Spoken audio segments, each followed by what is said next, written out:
Adam,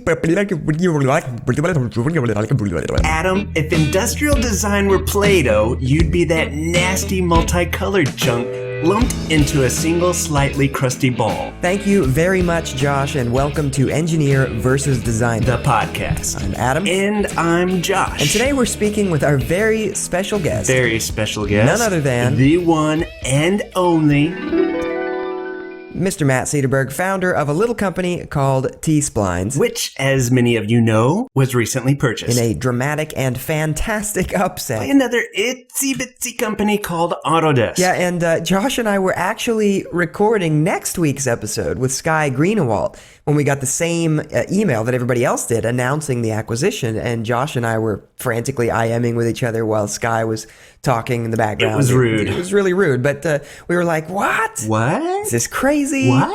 What do we do? What? Is this on Solid Smack yet? Etc. What? And then Sky piped up on the other end of the call and he was like, hey, you guys, can we take a break for a minute and talk about this T-Splines thing? And ever since then, we've been trying to track Matt down to get the full scoop. Yeah, and so today we have that scoop. We just had to find out more about the background of T-Splines Inc., how it started, how it grew, and most importantly, the future of T-Splines. And Josh, I just have to say, man, you look a little bit silly with that hamster hat on, man. Hamster hat? Just saying. Just saying what? Just saying it looks silly. This is my favorite hamster hat. I'll have you know, I eat it while eating ham. Your words.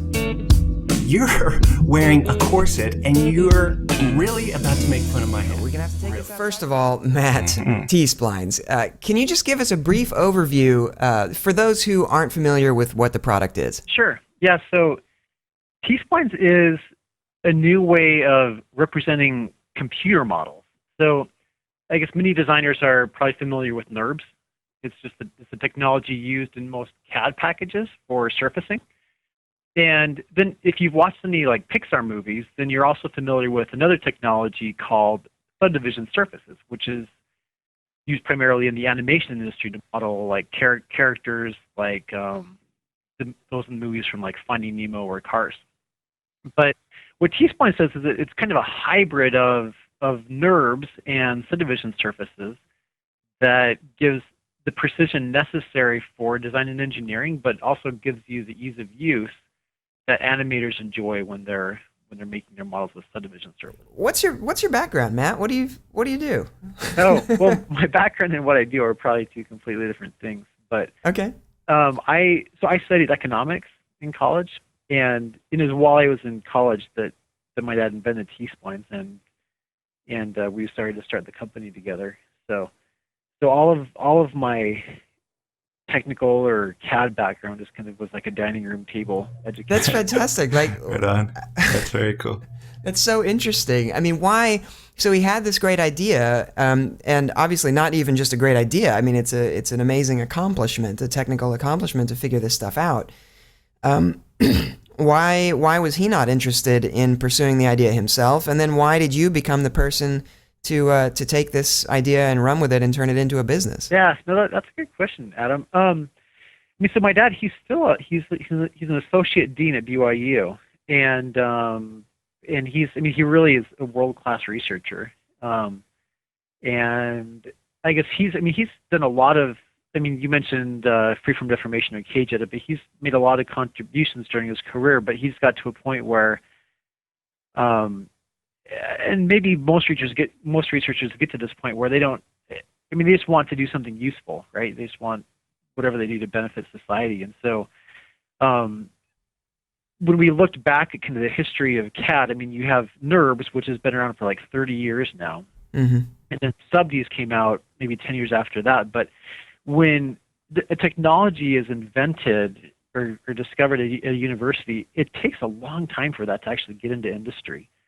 And we, I guess, just thought that T-Splines was like so clearly the next big thing. We didn't want to like just have it sit around for 10 or 15 years before someone picked it up, but to be proactive about getting that into the hands of users ourselves.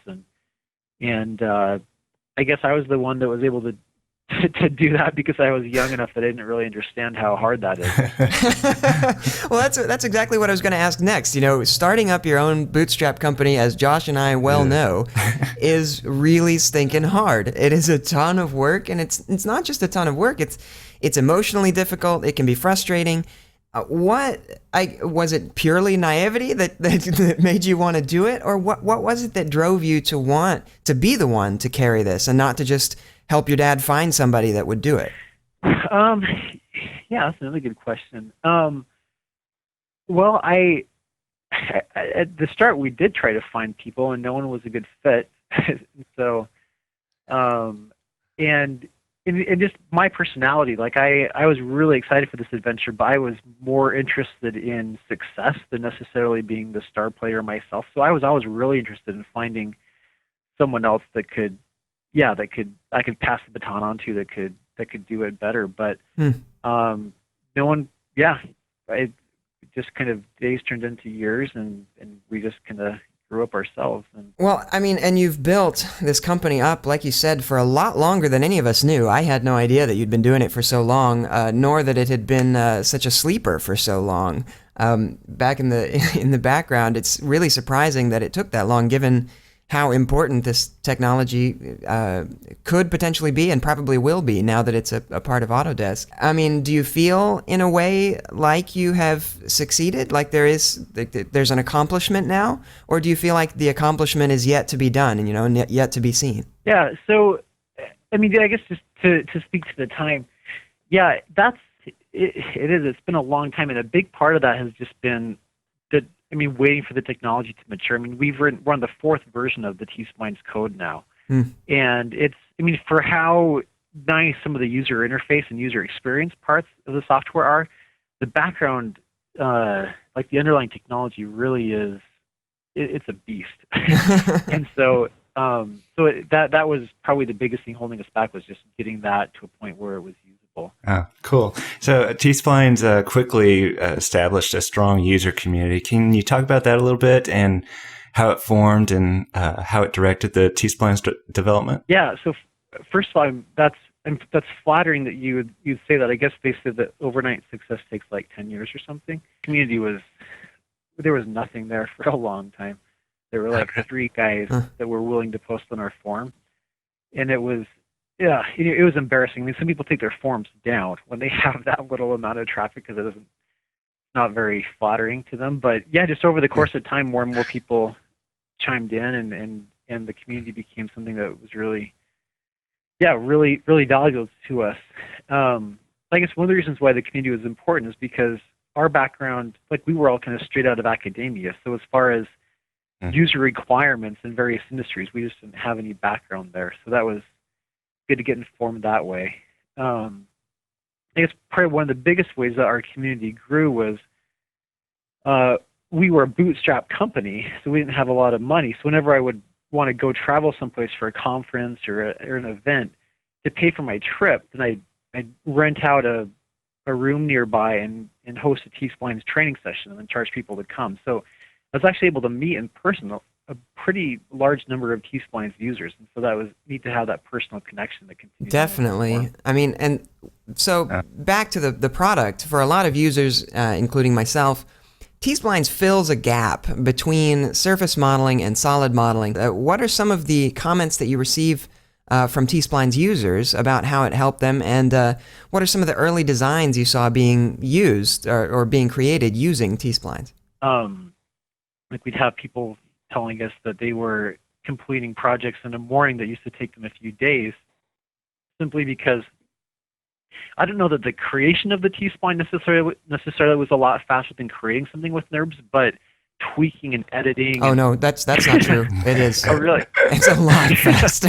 Okay, well, yes, yeah. Well, I guess if you're Adam O'Haron, it is faster, but not everyone has that level of skill.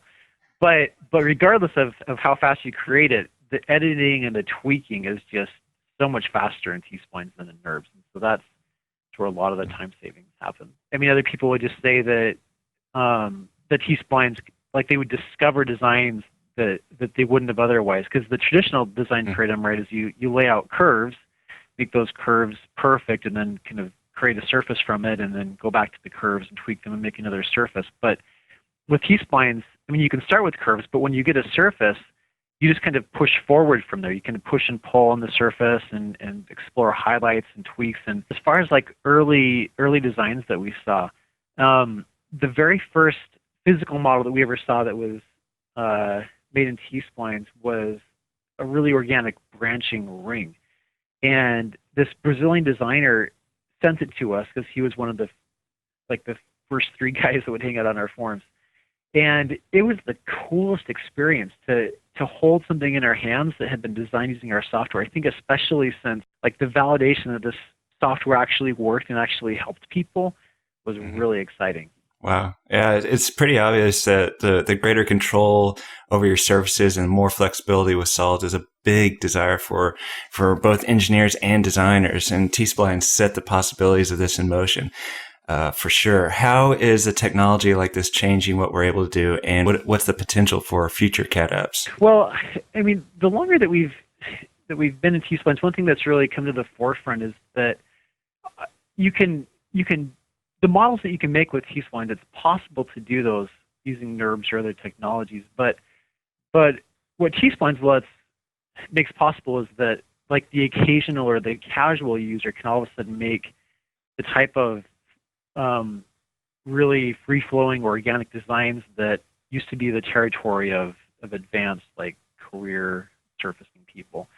So that's really kind of the exciting thing that we have for the future. And I guess specifically with his acquisition, that's a vision that Autodesk shares, is that ability to kind of give the occasional or the casual user a chance to just become make better designs. That's something we're really excited about. Well, so that's a big part of it, definitely, in terms of making freeform organic surface modeling easier for people. But I think for those of us who are pretty advanced surfacing users but still value T-Splines, it's much less about the learning curve than it is about the product itself. And so for me and my work, and for other people I've spoken with, the beauty of T-Splines has really been about interoperability between all these different 3D packages that we have. It lets me work with sub-D and NURBS and parametric solid modelers all together using T-Splines as a connector between them.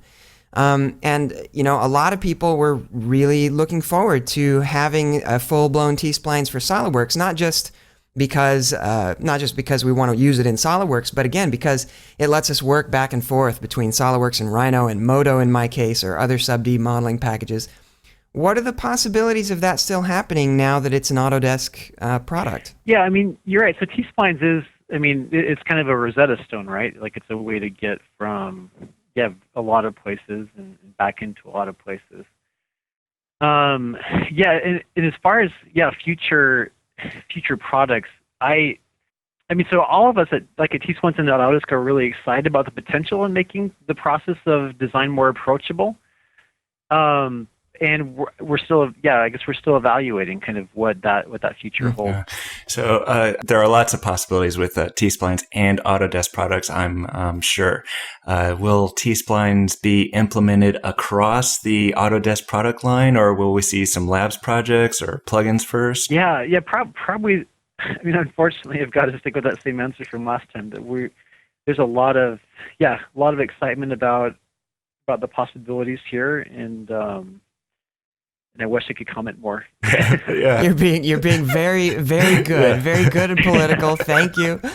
So, but seriously though, if you could, I know that a lot of people listening to this will really want to hear your voice talking about what is potentially a difficult issue. And what would you say to the big fans of T-Splines, myself included, that we're really looking forward to the next versions of their software plugins and now are really worried that they're just going to be abandoned? Yeah, so honestly, Adam, I appreciate the chance to be on your show and talk about that a little bit, because this is definitely something that's been on my mind. And I guess what I want to say is that I'm more excited about the future of T-Splines than I've ever been. Many people are surprised at how small T-Splines Inc. really was. At the time that we sold to Autodesk, there were only six full-time guys working there. Wow. And that core team had been around for about 7 years. But I mean, so at T-Splines Inc., then there was never a shortage of like really cool technology ideas to do. But being a bootstrap company, the challenge was always like really picking which opportunities do we go after, right? Mm-hmm. So last year was a really interesting year for us, and we took a long look at a lot of different directions of where we could go with our company. And there were a few options that materialized during the year, and one of those was this offer from Autodesk. And they shared a vision with us of how they see design and engineering in the future. It was impressive, it was exciting, and just the most surprising thing was that it aligned almost exactly to our vision. And so when we saw that, anyway, it was just really interesting. And because for us, I mean, our ambition was never about making T-Splines Inc. as powerful as it could become. Our ambition, our highest ambition, I guess, was always to get T-Splines in the hands of as many users as possible. And since Autodesk acquired T-Splines, and the potential of T-Splines to impact designers and engineers just got supercharged, and that's something that we're really excited about. So I guess to the designers and engineers, we think that the future is really exciting. I mean, selling your company is a really emotional thing, and it's not something that you wake up one day and you're like, I'm going to sell my company, and then you move on with your life and like that. I mean, it's an emotional thing. But I guess we got to a point where we felt like the technology was proven, and so the next step is to kind of prove the business case for it, like build, and so that would involve ramping up our company, like just really ramping up the sales and all of that, or a chance to be acquired came along, and so I guess I feel like we did succeed in improving the technology, and that was originally what we set out to do. And so now it's really exciting to still be pushing forward and to really have a chance to have a lot more resources that are interested in T-Splines to get out to more people. So the current version of T-Splines has been put up back on the site for people to download. Is that correct? I mean, people can still get the current version of T-Splines. Exactly. Yeah, you can still get the trial versions on our site. We're working to get both T-Splines for Rhino and TS Elements up on the Autodesk store. Great. So when will that be happening? Soon. Pretty soon. That's one of my big priorities and responsibilities right now. Well, friends, we're out of time yet again. Matt, having you on the show has been even better. And that time, Josh scanned my nostrils and reverse engineered some tiny mittens for them. Thank you for being on the show with us this week. And I believe Josh is having a tea party with his favorite dolls right now. So I'll just run these credits real quick. If you'd like to acquire EvD, please make out all checks to Adam, and I'll make sure that Josh gets his cut. I promise. Engineer versus Designer needs your comments on our internet website. If you listen to the show, head over at engineerversusdesigner.com and let her rip. And if you'd like to keep this show off the air, please be sure to like us, +1 us, tweet us, or whatever else, as social media has been correlated with never getting any work done. Our theme music is by Ross Hartman. We'll see you next week. And remember, without engineers, designers would still be awesome.